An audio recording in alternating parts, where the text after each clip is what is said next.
Bueno, primero agradecer a todos por la invitación, por estar aquí, por este espacio que nos hemos dado, por el encuentro y la riqueza de compartir la vida en un renovar, como dijo el padre Rafael en la mañana, en un anhelo de renovar. Entonces, quisiera pedirles que para que no estén en una actitud, que sé que no lo están, en una actitud pasiva solamente de escucha, les quiero pedir que hagamos 3 cosas. La primera es demostrar que estamos aquí, que somos capaces de sincronizarnos. Entonces, cuando yo cuente 3, vamos a dar 3 aplausos, ¿ok? Porque esa es una manera como de conectar con estamos aquí, nos escuchamos al unísono. ¿Sí? ¿Listas? Entonces, 1, 2, 3.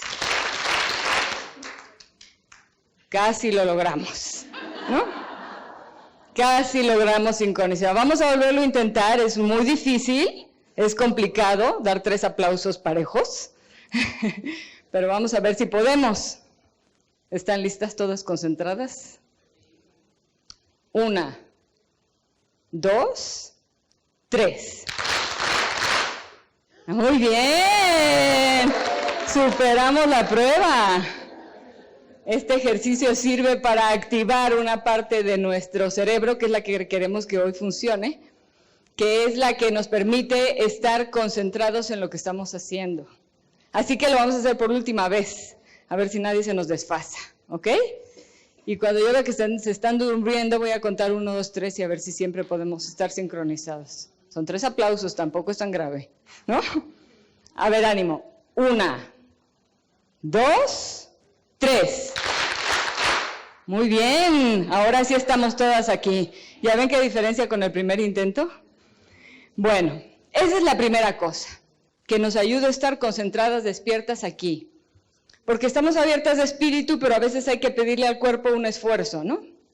Entonces, la segunda petición que les voy a hacer y pedir es que todo lo que vayamos aprendiendo, escuchando, alguna palabra, nos va a revelar 2 cosas en las que quisiera que pongan atención.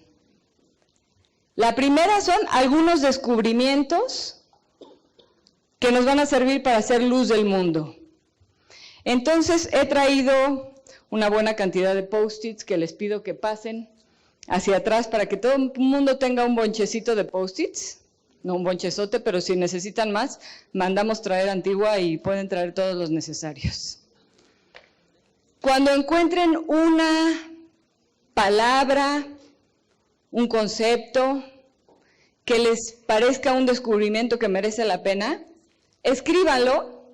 Y nos han puesto unas mamparas atrás que supongo que serán insuficientes. Un bonchecito así. Pues sí, haz de cuenta. Para que cada vez que algo sea importante para ustedes, lo peguen en las mamparas de atrás. Nos han pedido que solamente en esas mamparas que pusieron, pero bueno, podemos encimar unos arriba de otros, no pasa nada. Lo que escriban será anónimo, así que sean generosas y compartan sus descubrimientos, sus aprendizajes. Pero la segunda cosa que les voy a pedir que escriban aquí es aquello de lo que dan gracias. Se nos olvida dar gracias de tantas cosas, de salir esta mañana y ver unos volcanes preciosos, una vista que no tenemos cotidianamente, de haber amanecido con salud, de recibir un buenos días, de la comida deliciosa que estamos degustando de este espacio, de los que están en casa apoyándonos para que estemos aquí, de quienes están cuidando a nuestros hijos, de nuestra historia, de nuestras lágrimas, de tantas cosas. Entonces, cada vez que recuerden algo por lo que están escuchando, por la que tienen al lado, por lo que sea, que merezca la pena ser agradecido, agradézcanlo. Y lo vamos a poner allá. De tal manera que ese muro al final va a representar la luz que somos capaces de transmitir al mundo porque descubrimos algo que hay que compartir o porque somos capaces de ser agradecidos. Miren, ¿no quiere? Ay.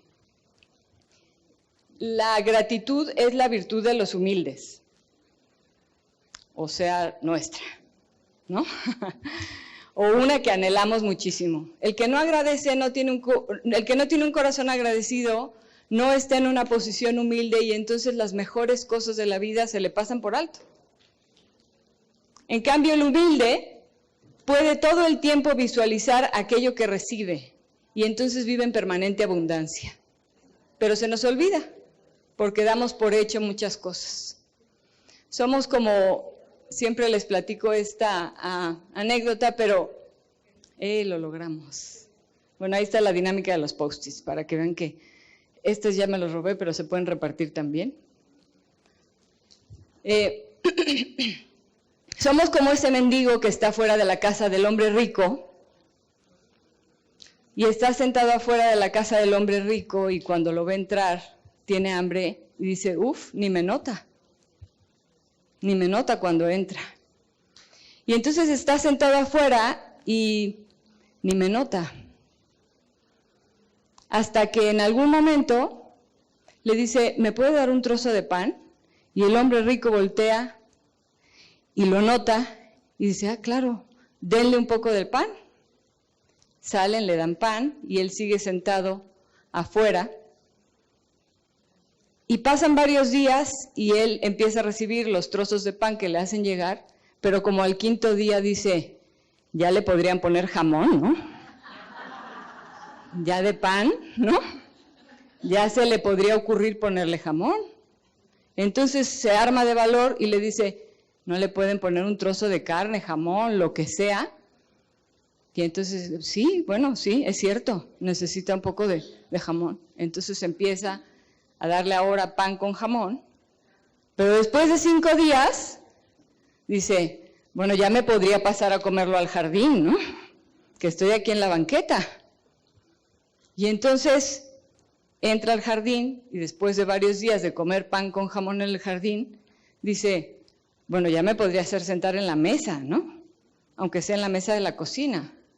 Y así sucesivamente va pidiendo más y más y más, y no se conforma con lo primero que recibía, porque empieza a sentirse merecedor, y entonces su atención empieza a estar en lo que no tiene. Y nosotros somos un poco como ese mendigo, que primero agradecemos lo que recibimos, a nuestros hijos, nuestro matrimonio, la vida, pero pasado el tiempo decimos, bueno, pero ya me podía quitar las arrugas, ¿no?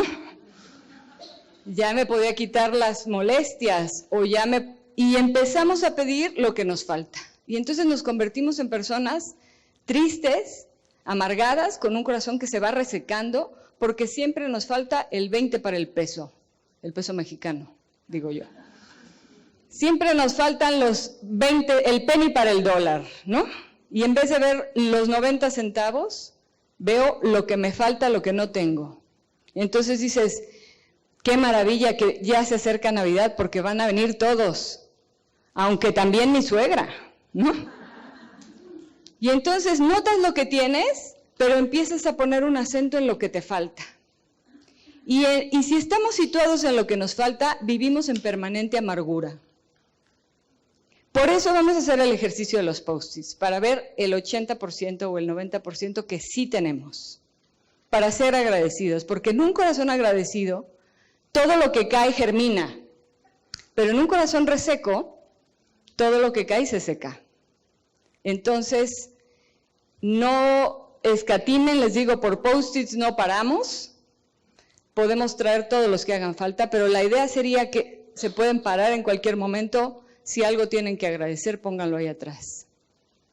Si este conjunto de casi 100 señoras no somos capaces de llenar de gratitud el pequeño espacio que nos proporcionaron, estamos muy mal. Va a ser un diagnóstico del estado de nuestro corazón.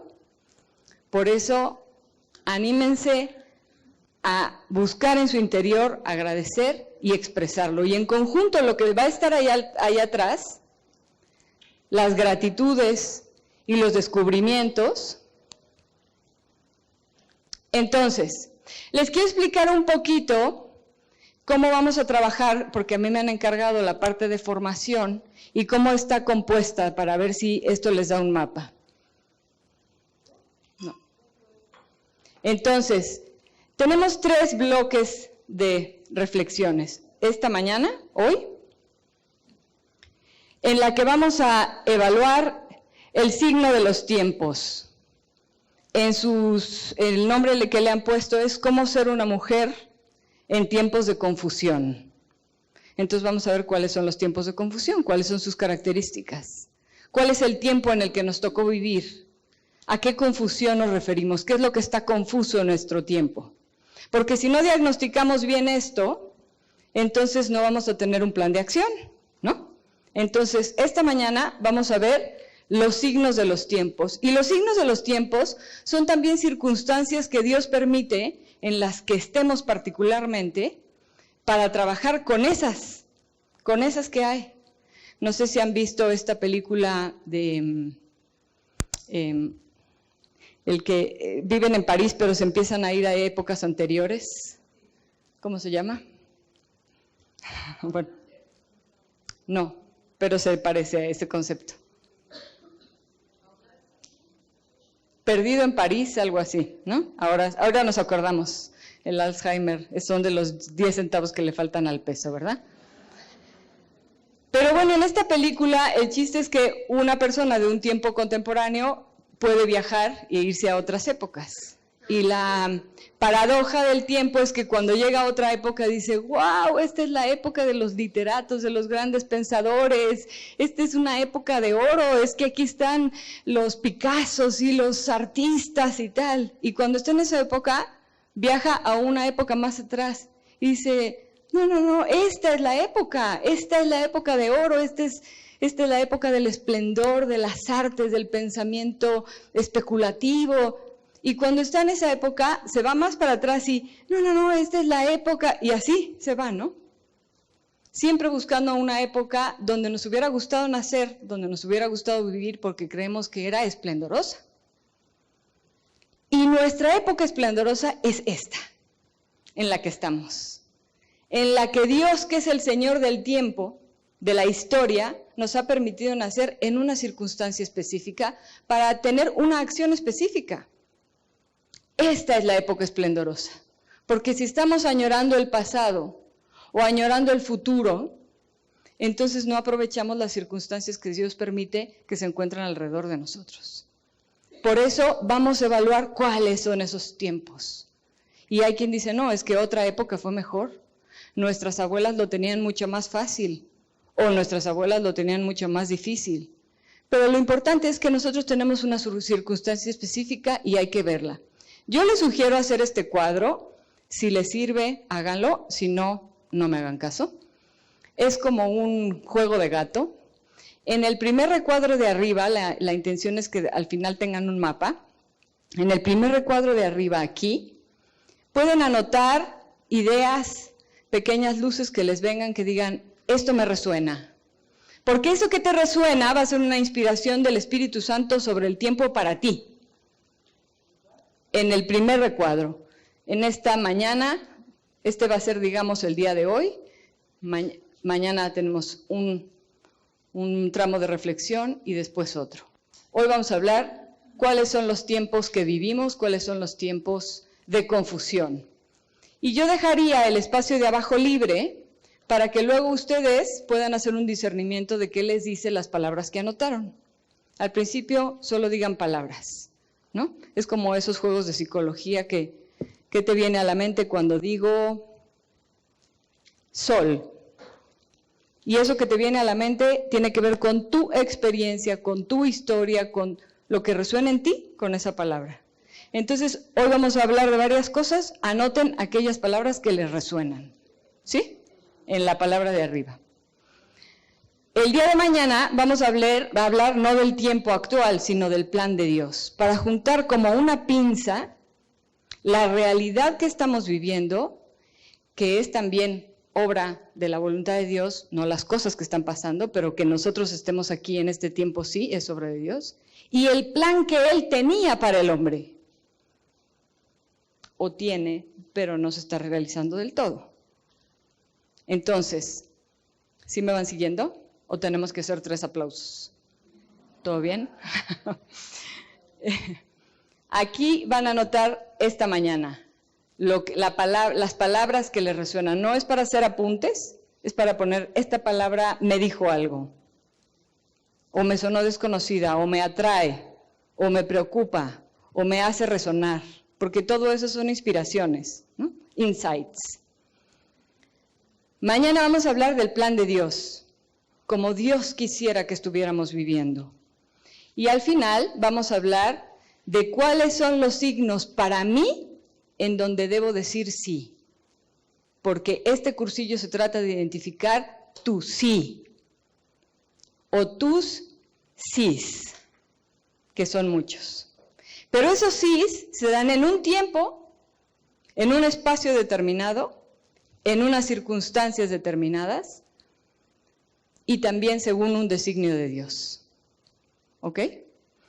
En la segunda parte, y eso va a ser tu tarea, es que de las palabras que te hayan resonado, vas a concluir, tal vez no lo hagas durante el cursillo, te lo vas a llevar a casa y decir, ¿qué de lo que sucede hoy me interpela? De lo que vamos a evaluar, ¿qué me interpela a mí? ¿Qué me mueve? ¿Qué me llama?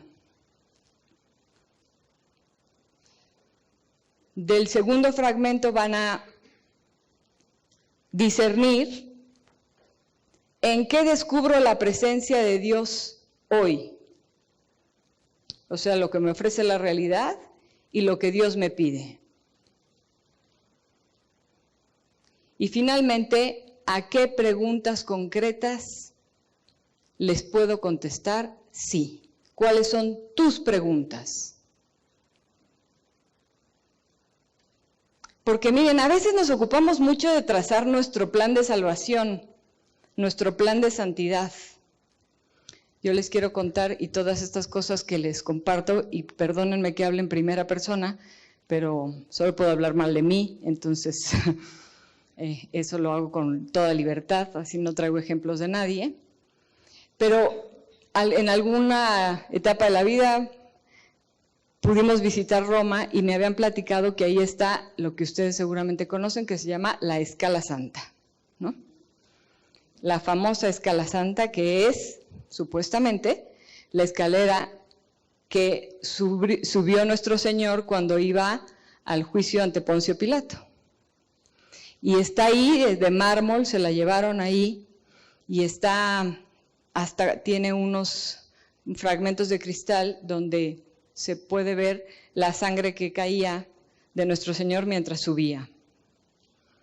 Y es de tal magnitud este lugar que nadie en su sano juicio se atreve a subirla de pie.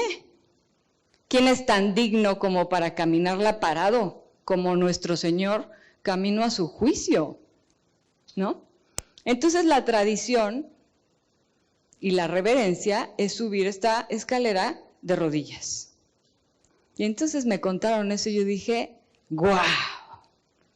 Caminar la escalera que él subió hacia hablar con Poncio Pilato, subir su camino hacia el Calvario, bueno, se me hizo una invitación de predilección. Y dije, yo quiero. Entonces, allá vamos a Roma, allá vamos a encontrar donde está la Escala Santa, que está cerca de San Juan Laterano.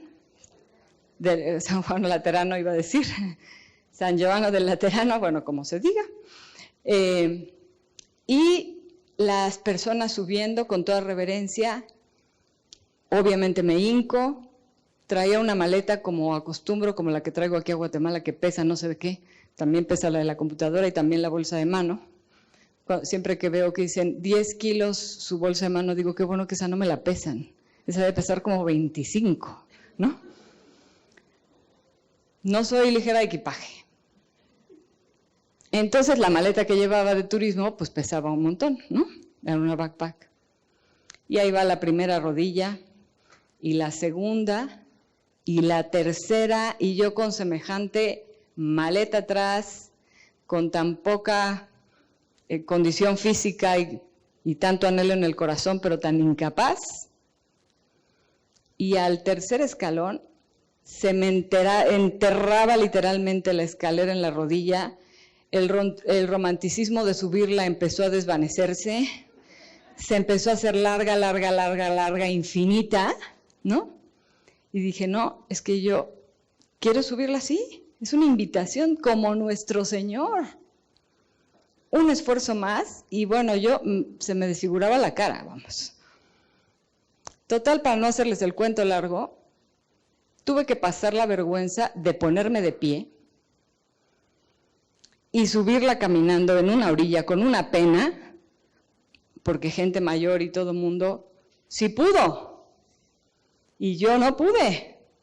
Y a eso iba y lo preparé y lo quería haber hecho así, pero, híjole, yo veía y decía, no, además estoy pasando aquí la humillación de ser la única inculta que se atreve a caminar en esta escalera.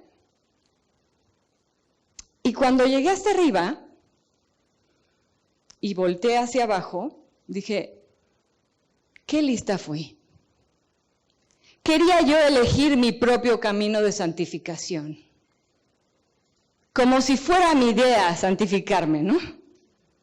Cuando Dios tiene otros planes y nos va a llevar a santificarnos por otros senderos. Porque si hubiera logrado subir la escala santa de rodillas, entonces el mérito hubiera sido todo mío. Seguramente me hubiera ensoberbecido, ¿no? Lo quise, lo planeé, lo anhelé, sonaba grande, lo hice y llegué. Y Dios me regaló el camino de la humillación, de no poder subirla, que fue mucho más fecundo, que fue mucho más útil para mi vida. Por eso, las invito a que no tracemos nuestro camino de santificación, sino dejemos que Dios nos lleve por el camino que Él tiene previsto. Porque si no, nos equivocamos. Y entonces parece que el mérito de la santificación es todo nuestro. Y no. Dios te va a poner penas, te va a proponer pérdidas, te va a poner desafíos que no te habías imaginado, que seguramente no hubieras seleccionado. Esos son los que Él te va a poner. Pero son con los que puedes y los que te hacen mayor bien. Entonces, a decir sí cada día, ¿a qué? A lo que Dios nos ponga. Y por eso en este cuadro vamos a identificar qué me pone Dios. ¿Qué es lo que Él me propone en el camino de la santificación? Este va a ser el esquema de los 2 días, ¿ok? Para que más o menos se ubiquen, aunque está, digamos, fragmentado porque intervienen otras mucho mejores y más ricas intervenciones que van a iluminar esto. Se trata de conseguir al final un mapa e identificar mis propios sís. ¿Dónde es donde tengo que decir sí? ¿Ok? Entonces, vamos a ello. Ya hicimos nuestros aplausos, vamos a hacerlos otra vez para asegurar que estamos aquí. 1, 2, 3. No, estamos aquí totalmente. Muy bien. Bueno, ¿por qué hablamos de un tiempo donde hay confusión? Porque ha habido otros tiempos donde hay guerras, ha habido otros tiempos de independencia, de hambre, de pobreza, de epidemias, y hoy decimos que vivimos en un tiempo de confusión. Es más, el documento de los obispos de Aparecida dice que no estamos en una época de cambios, sino en un cambio de época.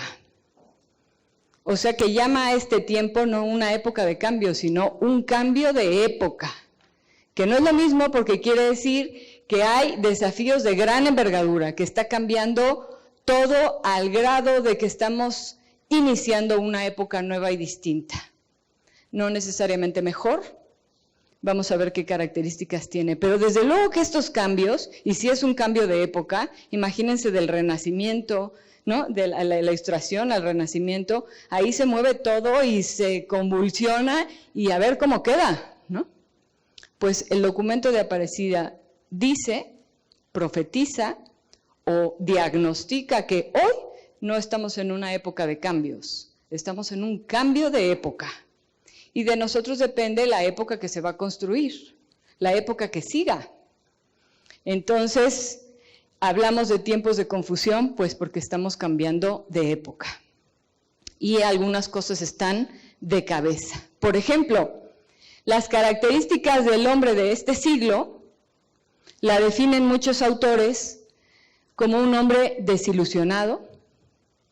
El hombre de hoy es un hombre desilusionado, confundido, alejado de la fe, entregado al consumismo, con una búsqueda insaciable de placer, insatisfacción. Y lo que más podemos constatar y más duele, estamos frente a un hombre solo, frágil y herido. Cada vez más podemos ver que el hombre de hoy, que los jóvenes de hoy están frágiles. Tienen pocos elementos para superar los desafíos. Se encuentran fragmentados, divididos, un poco rotos y frágiles, muy frágiles. Los mejores tienen las cosas claras en la cabeza, pero les cuesta mucho trabajo llevarlas a cabo. Hay muchísima fragilidad, porque están seducidos por muchas cosas que aparentemente les ofrecen felicidad, pero que no se las dan. Hay mucha fragilidad, hay mucha fragmentación y hay muchas heridas. Tal vez en otros tiempos se construían personalidades más recias. Incluso en el nuestro de adolescentes, los esfuerzos que nos ofrecía la vida cotidiana nos permitían desarrollar habilidades y competencias para la vida mejores. Por ejemplo, las familias numerosas. Entonces había que comerse un pan dulce porque estaban contados y no alcanzaban para todos, ¿no? Una televisión en casa, un solo aparato de televisor en casa, que nos hacía negociar con los hermanos para ver todos un programa. No sé ustedes, pero en mi casa era el que llega primero escoge el programa, ¿no? Y como ya vieron cómo anda mi condición, ya se imaginarán cuántos programas elegí, ¿no? Ninguno. Uno se peleaba por ir adelante con mamá en el coche. Había cosas que teníamos que hacer para subsistir y sobrellevar un sistema que nos implicaba una negociación con los demás, compartir un cuarto. Bueno, hasta para ir al cine teníamos que pensar un poco. ¿Qué película quiero ver? Teníamos que buscar en el periódico dónde estaba la película, en qué cine se estaba proyectando, en qué horario. Teníamos que hacer nuestras palomitas en casa y dirigirnos al cine en el momento que... Hoy los jóvenes no tienen ninguno de estos desafíos. Van al centro comercial a ver qué hay. Se meten a lo que hay boletos, hay películas todo el tiempo, en casa no se diga, una televisión para cada quien, más su teléfono, más su tablet, no hay ningún tipo de negociación. Nosotros teníamos que inventar, igual seguramente ustedes cuando íbamos de viaje en el coche, cómo nos entreteníamos las 6, 8 horas de traslado y entonces cantábamos, jugábamos, peleábamos y luego cuánto falta, ¿no? Pero ahora los jóvenes se han ahorrado ese problema porque les ponemos una película en la camioneta y los llevamos entretenidos todo el tiempo.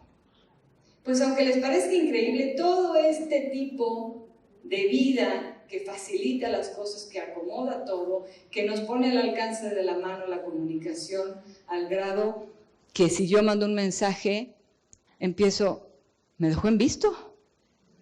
Me dejó en visto. O sea, me leyó y no me ha contestado, ¿no? Pero es que a lo mejor está dando una conferencia, me dejó en visto.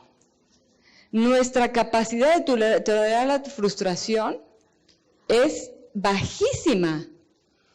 La red, si se tarda un poquito y empieza a pensar, no puede ser, ¿no? Este internet está lentísimo.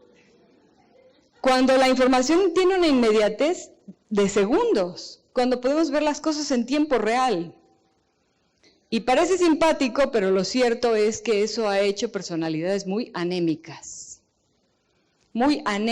espiritualmente y de voluntad muy flácida, porque no hay necesidad de tolerar ni esperar nada, ninguna frustración, ningún tiempo de espera.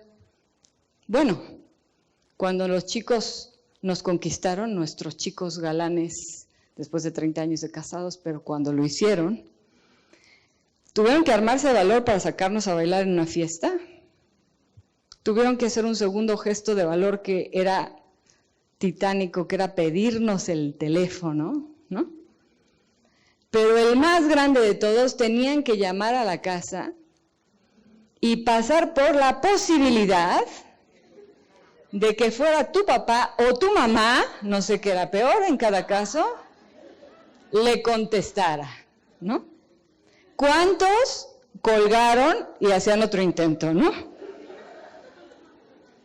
Pero había que pasar por ahí si querías hablar con ella, ¿no? Hoy se mandan un WhatsApp desde que vienen a 3 minutos y le ponen ni una palabra, un emoticón así de, ya llegué, ¿no? Baja, nada más el dedito, o, ¿no? Y la chica inmediatamente ve el emoticón y dice, ya llegaron por mí, tengo que bajar, adiós, adiós, ¿no?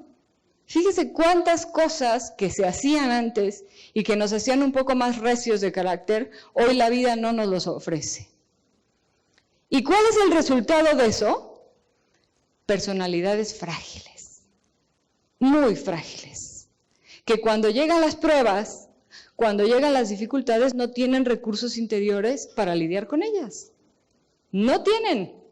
No saben de dónde sacarlo. Hagan de cuenta que es como una plantita que siembras en la superficie de la tierra y le pones muy poca tierra, la siembras casi sobre la tierra.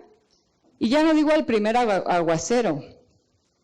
En las primeras lluvias, las raíces quedan a la vista y con el siguiente chubasco, esa planta se va, arrastrada por la fuerza del agua.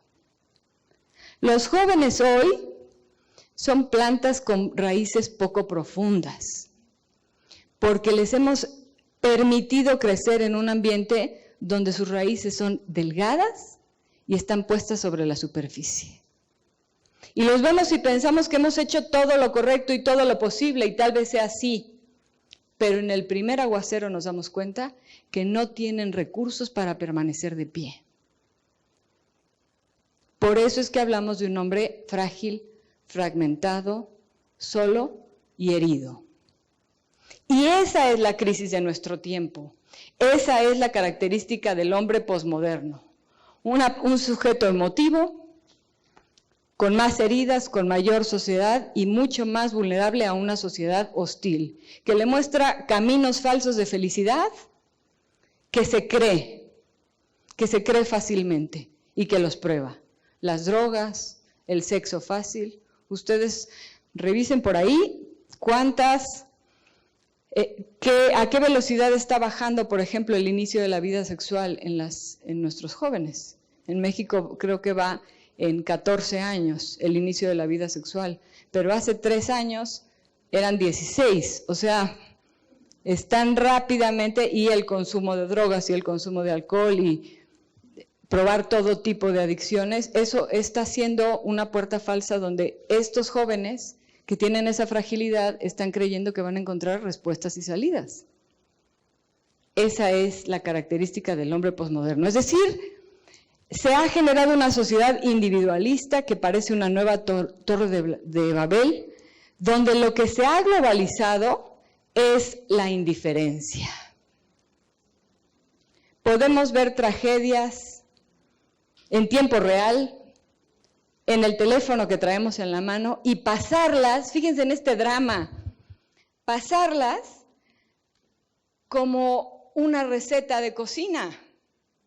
Esta imagen que estamos viendo ahí, y a mí me gusta ponerle el nombre de Ailán, para que nos acordemos todos que este niño tenía un nombre y se llamaba Ailán. Y tenía una madre que lo perdió. Y que lo recibimos en el teléfono como una imagen a los pocos segundos que lo encontraron. Y que muy seguramente lo pasamos entre otra cantidad de información trivial. Y nos dio igual. Porque somos indiferentes, porque este bombardeo no nos hace detenernos, no nos genera ningún estupor, no nos interpela, no nos dice nada. Y eso La globalización de la indiferencia, la cultura del descarte, como le ha llamado el Papa Francisco, es la gran enfermedad de nuestro tiempo. Es nuestra epidemia actual. Ser indiferentes al otro. Nos da igual el de al lado. ¿Y por qué ha pasado esto? Porque la cultura nos ha propuesto una vida de autonomía, donde todo lo tengas en la mano. El banco, las compras, Amazon, Kindle, lo que quieras, ¿no? Todo tenlo ahí para no necesitar a nadie. La propuesta de libertad no ha sido esa la libertad de los hijos de Dios, sino una libertad que se refiere a simple autonomía y que ha generado una sociedad desvinculada donde el ser humano se encuentra autónomo, pero a la vez solo, sin sentido y angustiado. Esa es la enfermedad de nuestro tiempo. La indiferencia es producto de la desvinculación, que según un autor que les recomiendo mucho, aquí abajo se va a escribir el nombre del autor, se produce de esta manera. No quiero aburrirlos con mucha teoría, pero la desvinculación es un proceso que se va dando, por eso Aparecida dice cambio de época, porque lo que estamos viviendo hoy es producto de una degradación de la vida social, una degradación del hombre que ha dado un resultado al hombre solo, pero que no se ha producido en un día. Primero nos peleamos con los vecinos, ese fue el primer paso, porque nos estorbaban. El siguiente, generar espacios, vecindades, fraccionamientos, urbanizaciones, como le llamen, donde no tengo que ver a los vecinos. Asunto resuelto. Primero me tenía que pelear con mis hermanos para ver la tele. Entonces nos las arreglamos para que cada quien tenga su tele y entonces mis hermanos dejan de ser un estorbo. Y parece una solución que me lleva a un problema mucho más hondo. Estoy solo. Y estamos cada uno solos. Cuando en el plan de Dios, y eso es lo que vamos a ver mañana, somos seres que nacimos para la relación y el encuentro. Que no nos vamos a realizar de otra manera que no sea en relación con los otros. Entonces, si me lo permiten, mi traducción de esta época de cambios es que esta puede ser, si no hacemos lo suficiente, la obra maestra del demonio. Aislarnos. Porque va totalmente contrario al plan de Dios, que es llamados al amor. Porque solo nadie ama. Y el plan de Dios es que amemos. Entonces la estrategia va muy bien. No tengo que lidiar con nadie.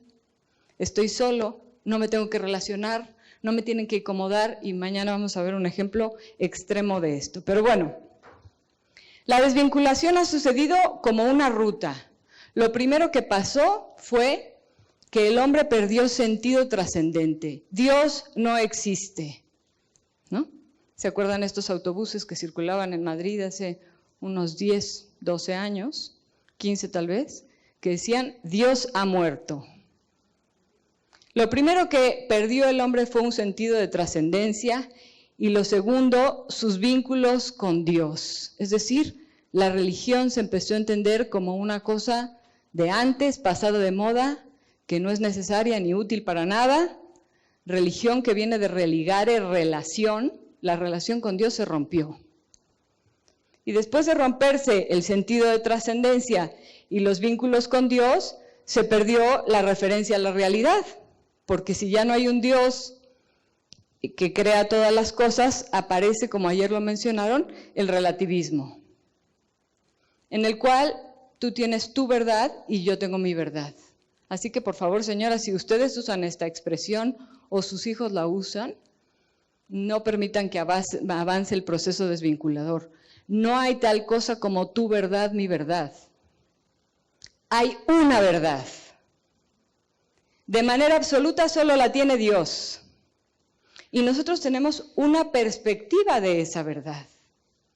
Pero si queremos conocer mejor esa verdad, tenemos que relacionarnos con los otros, aún con los que piensan diferente. Pero esa paz barata que hemos conseguido cuando dices, bueno, esa es tu verdad, esta es mi verdad, con un ánimo conciliador como para no pelear, es el más absurdo relativismo. Porque entonces todos estamos bien, no nos necesitamos y cada quien que haga como quiera. La desvinculación. Entonces no hay tu verdad, mi verdad. Hay una verdad y no la posee el hombre. Viene de Dios. Si tienes tu verdad y yo tengo mi verdad, entonces no hay ética.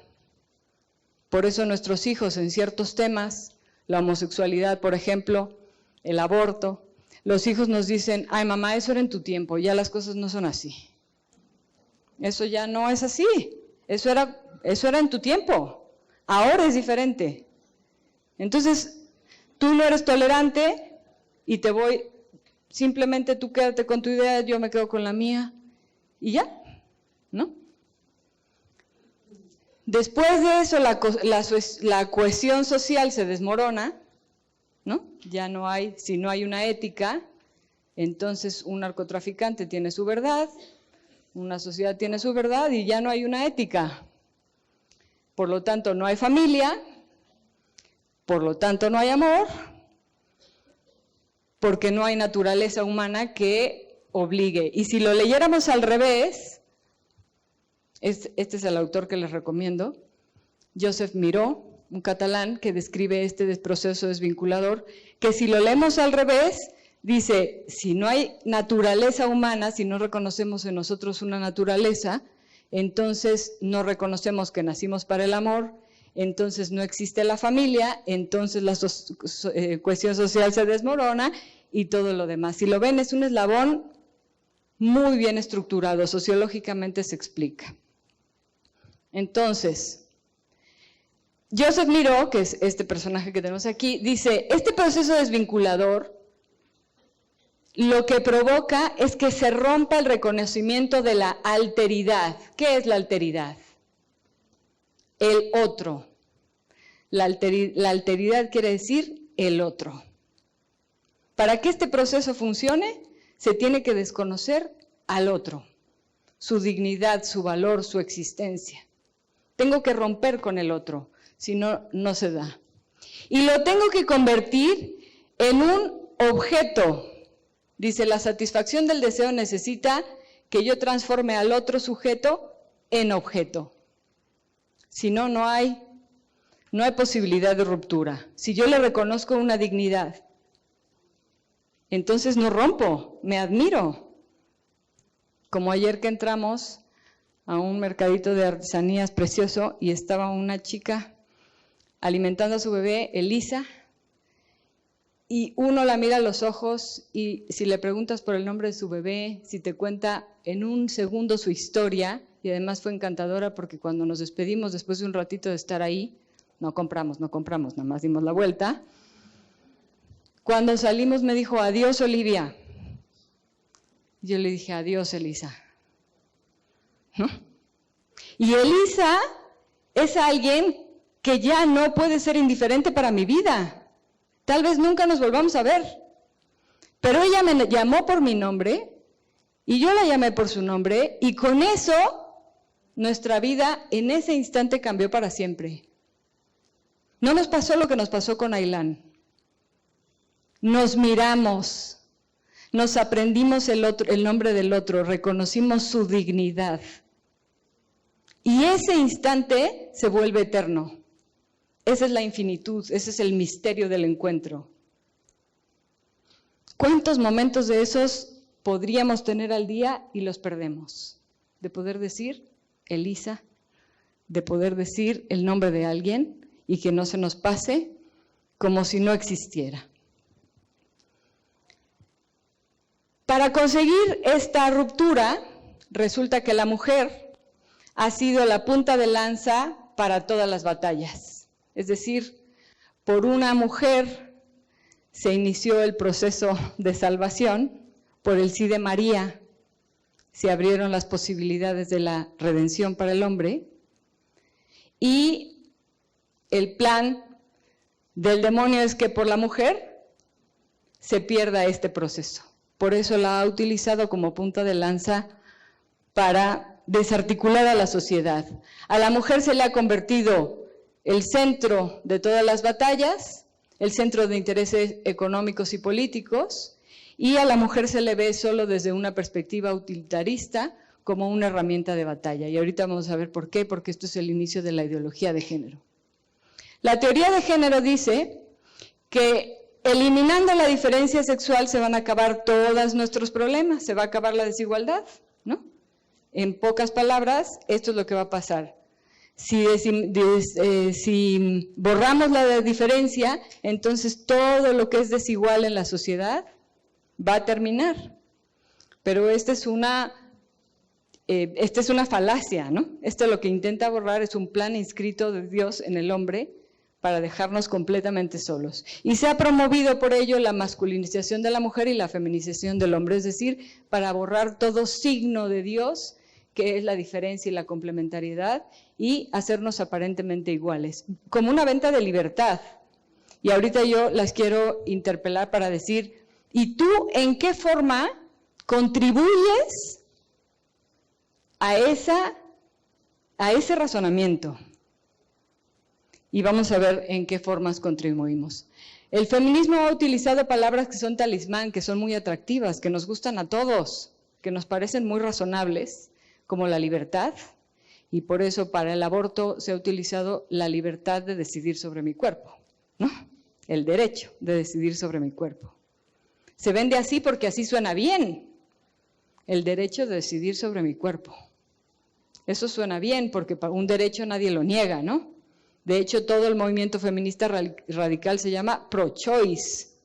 Si lo traducimos es pro-decisión o pro-elección. ¿Y quién no quiere tener capacidad de elegir? Nadie. Pero el término es doloso. No se está eligiendo en dos cosas elegibles, ¿no? Pero pro-choice suena bien y nuestros jóvenes dicen, mamá, ya, aliviánate, los tiempos cambiaron, ¿no? La mujer tiene derecho a decidir, la persona tiene derecho a decidir su sexualidad, eso es lo de hoy, porque ha utilizado libertad, autonomía, igualdad, trabajo y sexo, todas aspiraciones humanas que suenan muy bien. Y nos ha hecho una bomba Molotov que nos ha metido en confusión. Por eso, al terminar el siglo pasado, pasamos prácticamente de una mujer esclava, sometida, que no podía votar, que no podía estudiar. Es cierto, todas estas cosas históricamente son ciertas, ¿no? Este sometimiento, el machismo, etcétera. Pasamos de ahí, prácticamente esclava, a totalmente liberada. Pero estos dos extremos son dos expresiones de una misma confusión. Siempre lo explico con una analogía que es el complejo de inferioridad y el complejo de superioridad en las personas, que tienen expresiones aparentemente contrarias, complejo de superioridad y complejo de inferioridad, tienen el mismo origen. La persona no sabe quién es. Uno puede ser que se haga grande y otro puede ser que se haga chiquito, pero su equivocación, su confusión parte del mismo punto. No sabe quién es. Y en el caso de la mujer nos ha pasado un poco lo mismo. De estar sometidas, subordinadas de una manera injusta socialmente en muchos sentidos, pasamos al otro extremo que nos ha metido en una esclavitud distinta, pero esclavas al final. Por eso hay un libro de Gaby Vargas, una autora mexicana, que dice, soy mujer, soy mamá, soy trabajadora, soy jefa, soy tía, soy abuela, todo, y hasta abajo dice, y estoy exhausta, ¿no? Gané todos esos espacios de libertad que las mujeres de otras épocas no tenían, porque ahora puedo salir a trabajar, puedo salir de tal, puedo hacer esto, y lo hago, y estoy exhausta. O sea, me pasa lo mismo que a la mujer que no podía hacer todo eso, me pasa lo mismo porque la raíz del problema es, no sé quién soy, no me valoro. y tengo que ser la mamá perfecta, la trabajadora perfecta, la tía perfecta, la hija perfecta, la sobrina perfecta, la hermana perfecta, pero no puedo ser nada de eso y estoy exhausta. Estoy agotada, llenando expectativas, pero sin valorar lo que realmente soy. El problema de haber pasado de este extremo que no estaba bien a este es que seguimos en el mismo problema. Una mujer que no sabe quién es, que no sabe quién es el otro y que no está iluminando al mundo como debiera.